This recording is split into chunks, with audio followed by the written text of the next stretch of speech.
तो हेलो दोस्तों, कैसे हैं आप लोग। उम्मीद करते हैं कि बहुत अच्छे से होंगे। तो दोस्तों, आज हम लोग क्लास 10 का राजनीतिक विज्ञान का अध्याय 1 सत्ता की साझेदारी को पढ़ेंगे। चैप्टर का क्या नाम है? सत्ता की साझेदारी। देखिए, चैप्टर में ही बताया जा रहा है कि इसमें क्या पढ़ेंगे। सत्ता की साझेदारी। सत्ता मतलब होता है शक्ति, पावर, और साझेदारी मतलब होता है बांटना, शेयर करना। ठीक है, मतलब शक्तियों का बांटना। सत्ता की साझेदारी का मतलब क्या हुआ? शक्तियों का बांटना। देखिए, इस अध्याय को पढ़ने से पहले हम आपको एक छोटा सा एग्जाम्पल देके समझाने का कोशिश करेंगे। जैसे क्लास 10 में किसी एक बच्चे को शिक्षक मॉनिटर बनाता है, ठीक है, और मॉनिटर का क्या काम होता है? क्लास में बदमाशी को रोकना और क्लास की व्यवस्था बनाए रखना।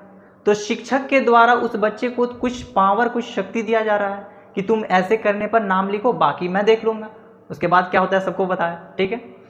तो देखिए, तो शिक्षक द्वारा कुछ शक्ति दिया गया। तो अब हम लोग क्लास वाला शक्ति नहीं देखेंगे, अब देश वाला शक्ति देखेंगे। जैसे किसी देश को चलाने के लिए कुछ लोगों की आवश्यकता होती है, जिसे हम वोट देकर चुनते हैं। चुनते कि नहीं? सब वोट देकर चुनते हैं। 18 साल से अधिक जो है सब वोट देते हैं। पापा मम्मी तो ज़रूर देते होंगे, ठीक है। तो देखिए, पूरे देश को चलाने के लिए कुछ लोगों की आवश्यकता होती है, जिसे हम वोट देकर चुनते हैं। अब एक अकेला व्यक्ति देश तो चला नहीं सकता, उसे चलाने के लिए बहुत सारे लोग चाहिए, क्योंकि हमारा देश बहुत विशाल है कि नहीं। तो इसीलिए देश को चलाने के लिए बहुत सारे लोगों की आवश्यकता होती है। अलग अलग क्षेत्र से लोग खड़े होते हैं, जिसे हम वोट देकर चुनते हैं, ठीक है। अब हम लोग सत्ता की साझेदारी के चैप्टर में जाते हैं, ठीक है। एक एक चीज़ समझते जाएंगे, पढ़ते जाएंगे, सब क्लियर होते जाएगा। तो क्या है सत्ता की साझेदारी? पहले इसमें हम परिभाषा को देखेंगे, ठीक है।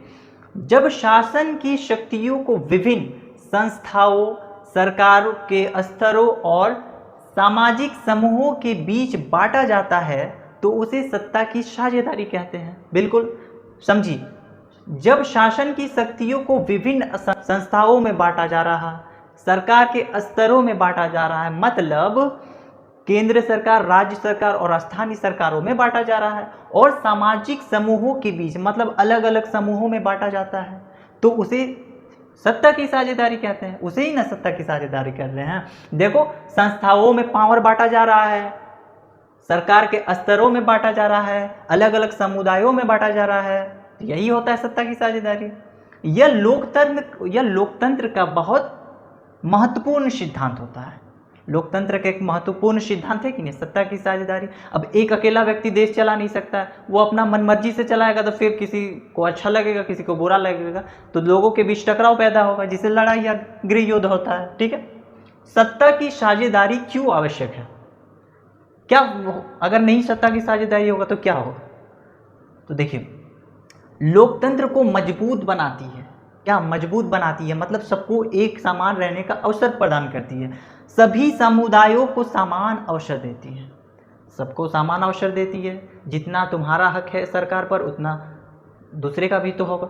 बिल्कुल सही बात है, स्वाभाविक सी बात है। सामाजिक संघर्ष कम करती है, मतलब एक समुदाय और दूसरे समुदायों को संघर्ष कम करती है, मतलब टकराव, बीच में टकराव को कम करती है, ठीक है। देश में शांति और एकता बनाई रखती है। अब भाई, तुम्हारा जितना हक है मेरा उतना हक है, तो किस चीज़ का लड़ाई? कोई किसी चीज़ का लड़ाई नहीं है। तो देश में ये शांति बनाए रखने का काम करती है।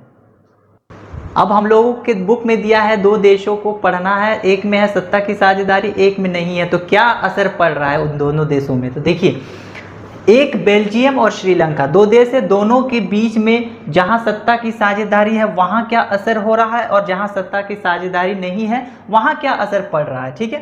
तो देखिए, यहाँ बेल्जियम क्या हो जाएगा? डच, यहाँ फ्रेंच और जर्मन भाषी लोग रहते थे, ठीक है।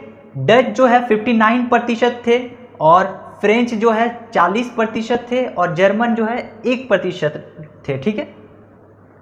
वहीं पर सिन्हली बहुसंख्यक और तमिल अल्पसंख्यक थे। बहुसंख्यक मतलब बहुत ज़्यादा मात्रा में थे। कितने थे? न 79% थे, और तमिल अल्पसंख्यक थे, मतलब कम थे। कितने? 18%। 79% और 18% में एक बहुत बड़ा डिफरेंस होता है कि नहीं?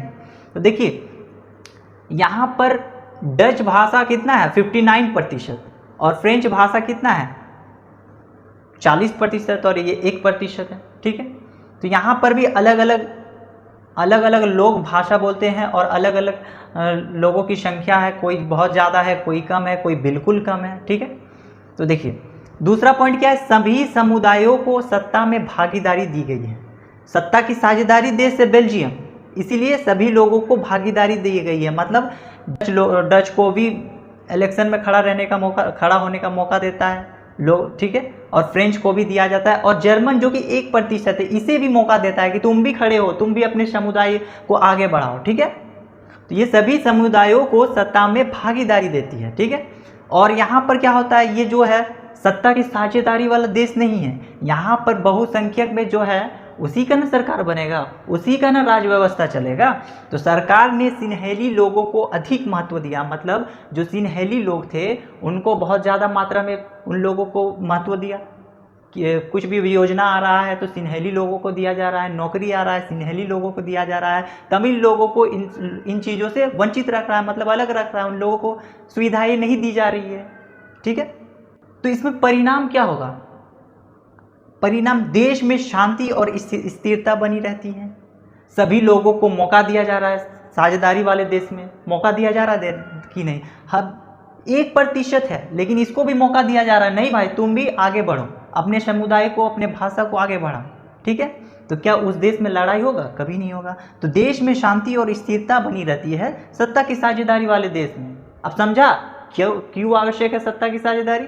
अब देखिए वहीं पर इसका परिणाम क्या हो जाएगा, जहां सत्ता की साझेदारी बिल्कुल नहीं है, गृह युद्ध मतलब लोगों से लड़ाई हो रही थी, जाति संघर्ष मतलब जाति में संघर्ष बढ़ रहा था, ये जाति दूसरे जाति को, मतलब सिन्हली लोग तमिल लोगों को बिल्कुल भी वैल्यू नहीं दे रहा था, लोगों के बीच टकराव पैदा हो रहा है, बहुत सारे लोगों के बीच भेदभाव होने लगा, गृह युद्ध होने लगा, जाति संघर्ष बढ़ने लगा। तो इसी कारण है कि सत्ता की साझेदारी हम लोगों को क्यों आवश्यक है। भारत एक सत्ता की साझेदारी वाला देश है, पता है आपको, यहाँ पर सभी समुदायों को एक महत्वपूर्ण रूप से देखा जाता है, सभी को एक अलग अलग पहचान दिया गया है कि नहीं, बिल्कुल दिया गया है। अब है सत्ता की साझेदारी के 4 रूप होते हैं, मतलब 4 अंगों में वो बटे होते हैं। क्या शक्ति सरकार के अंगों के बीच क्या क्या, विधायिका, कार्यपालिका और न्यायपालिका। ठीक है, अब सरकार के विभिन्न स्तर अलग अलग स्तरों पर कहाँ केंद्रीय सरकार, राज्य सरकार और स्थानीय सरकार में बटे होते हैं। सामाजिक समूहों के बीच विभिन्न भाषाई मतलब अलग अलग भाषा बोलने वाले लोगों में, धार्मिक अलग अलग धर्मों में, जाति मतलब अलग अलग जातियों के समूह में बटे हुए होते हैं। राजनीतिक दलों दबाव एवं आंदोलन के बीच बटे होते हैं। ठीक है, हम लोग 2 देश के बाद तुलना में पता चला कि सत्ता की साझेदारी में क्या क्या फायदा है और सत्ता की साझेदारी जिस देश में नहीं है वहाँ क्या क्या नुकसान है। देखे थे कहाँ बेल्जियम और श्रीलंका। बेल्जियम क्या था, सत्ता की साझेदारी वाला देश, और श्रीलंका क्या थी, बिना सत्ता की साझेदारी वाला देश था। मतलब जितना ज़्यादा जिस संख्या में वोट था, बहुसंख्यक वाला में ज़्यादा वोट आएगा तो उसी का सरकार बनेगा ना केंद्र में, तो जहाँ जिसका सरकार बना उसी का वहाँ पर दबदबा चलता था। कहाँ ना श्रीलंका में।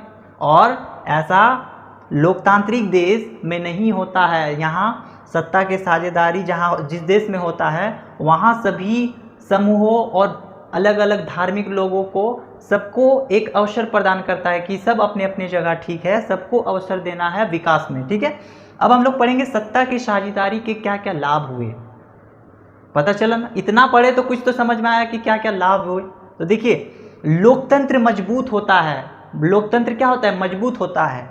कहाँ बेल्जियम में लोकतंत्र मजबूत था कि नहीं, श्रीलंका में था, बिल्कुल नहीं था। सभी वर्गों का विकास होता है, सभी वर्ग, उच्च जाति वर्ग और निचले वर्ग में सभी में विकास हो रहा था, क्योंकि सबको आगे बढ़ने का एक मौका दे रहा है। ठीक है, विवाद और संघर्ष कम होता है। अब सबको समान अधिकार दिया जाए तो वहाँ पर लोगों को एक दूसरे से विवाद कम हो जाते हैं, बिल्कुल कम हो जाते हैं।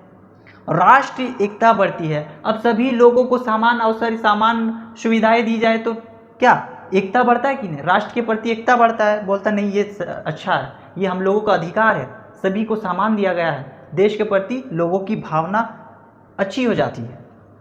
नोट देखिए, नोट में लिखना है सत्ता की साझेदारी लोकतंत्र की आत्मा होती है। ये 1 नंबर का ऑब्जेक्टिव पूछा जाता है, सत्ता की साझेदारी लोकतंत्र की आत्मा होती है।